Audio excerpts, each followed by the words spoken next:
Hi guys, happy new year and all that jazz. Yeah, new year, giving things up. I am now 7 days vape free, which is good.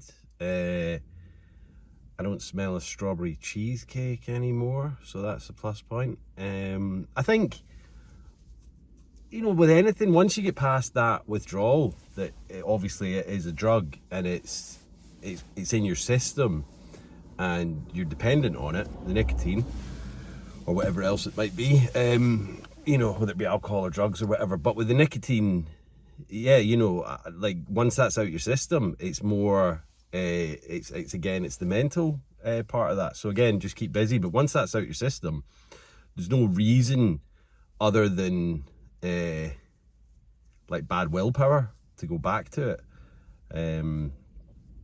I know that's very much easier said than done, but again, it's getting your head into that kind of mind space of you don't need it anymore. Once you're past that initial addiction, the withdrawal, then it's all good. That's why I wanted to kind of talk about dry January. Now, I know I've spoken about dry January probably, well, this will be my third time, maybe more than that, because I've probably spoken about it a couple of times in past years. But I saw a post this morning and it was saying how people that do the dry January thing have, I think she was basically saying that people that do it like have an addiction to alcohol. They have a problem with it. Other people that maybe do the dry January thing and do it with ease, they don't have a problem. They're not doing it for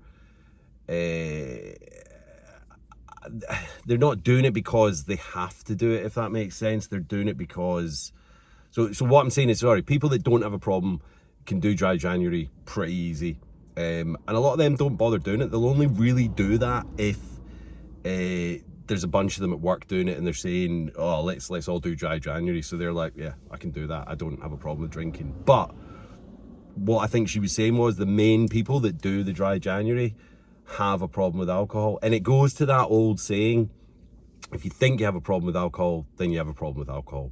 So doing the dry January thing, to me it seems a bit silly, because if you're having to give something up for a month and that being a tough thing like dry January is, it's like, oh my god, I don't know if I can do it. It's this and it's that, and it's, I've got this party or this night out or this thing, in the middle of January. Well, don't drink. Do you know what I mean? You don't have to drink, but if it seems like a big task to give something up, then you have to think more about why you're giving that up. Are you giving it up because you've got issues with it? You've got a real kind of trouble with alcohol in the past, or just the whole thought of thinking about giving the alcohol up means that you possibly have an addiction to it. You might be grey area drinker, you might be you might not drink that often, but when you do, it is a massive issue. Or you might just be someone that doesn't know they've got a problem, but they drink all the time, and it's not a problem to your life because you're functioning. But that will only get worse.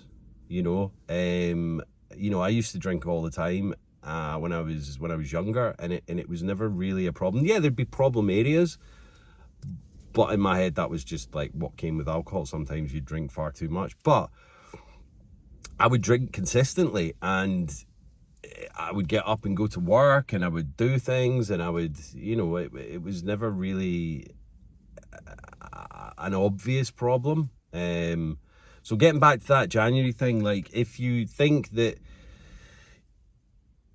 you're gonna, like if dry January is a big deal and it's gonna be an issue for you to possibly get 31 days of sobriety, then you need to really look at yourself inwardly and go, why would that be an issue for me?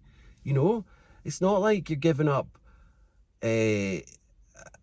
I don't know, like like if you were to go out and run 10k or 5k every day for a month, right, for 31 days, that's something that is that you're doing, that is tough, that is a challenge. So, you know, to get up and do that every day and like, oh, right, I'm gonna struggle because my legs are hurting, my knees are killing, but I'm gonna get out and do this.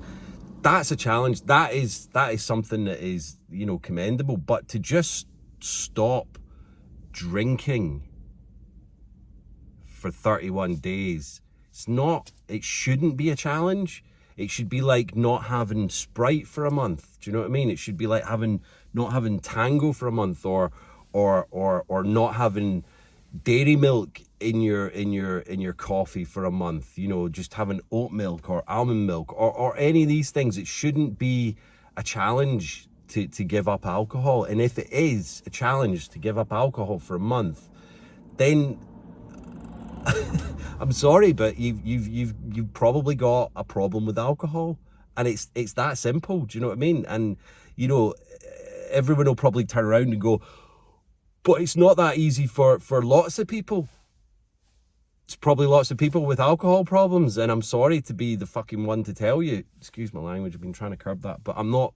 You know, I'm sorry to be the one that has to tell you that, but it's possibly the truth. You know, I think we're wandering around on a planet with a lot of massive addictions on people. You know, alcohol probably being one of the worst, because of the things that it does to people. You know, like if you've got a shopping addiction, you might run out of room in your wardrobe, and your bank balance may take a bit of a hit. But if you're drinking far more than you should do, then, you know, you become a different person much more regularly than not. You know, like if you're out drinking like on a weekday night, most weekday nights, and then at the weekend, and if you're only doing that with your friends are only really seeing the person that you become when you're drinking, not the person that you really are. So, you know, in saying that, it's like, well, what person do you want to be? Do you want to be the person that is being affected by the alcohol? Do you want that to be your forefront of the person that everyone's seeing, or do you want to be the other person? So I hope this is all making sense, because I'm kind of rambling a bit, but it's kind of trying to get all the thoughts in my head out in one kind of one take. But I think what I'm trying to say is that people that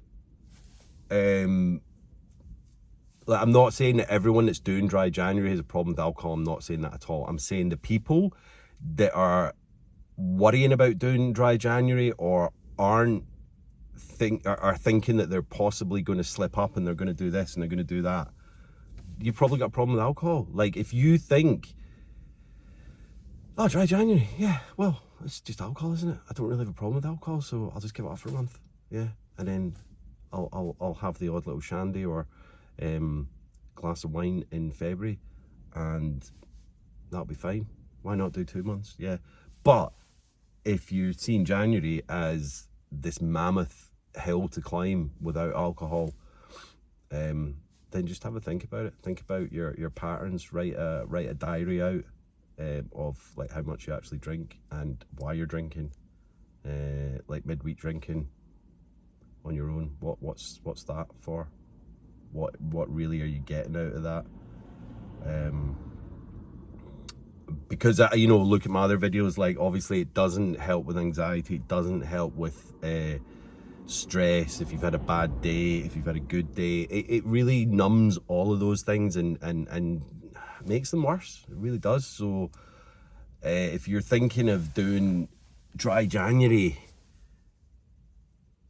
or if you're already doing dry January and you're on the first weekend of the month after stopping drinking, and you're struggling with that, like, why are you struggling? Do you know what I mean? You can still do all these things with your friends that are maybe boozing or not boozing without the booze. You know, if you think, oh my God, I've said I'm going to do this dry January thing, and then like we're going out on a Friday night after work and everyone's drinking, what am I going to do? Well, why do you need to drink? Do you know what I mean?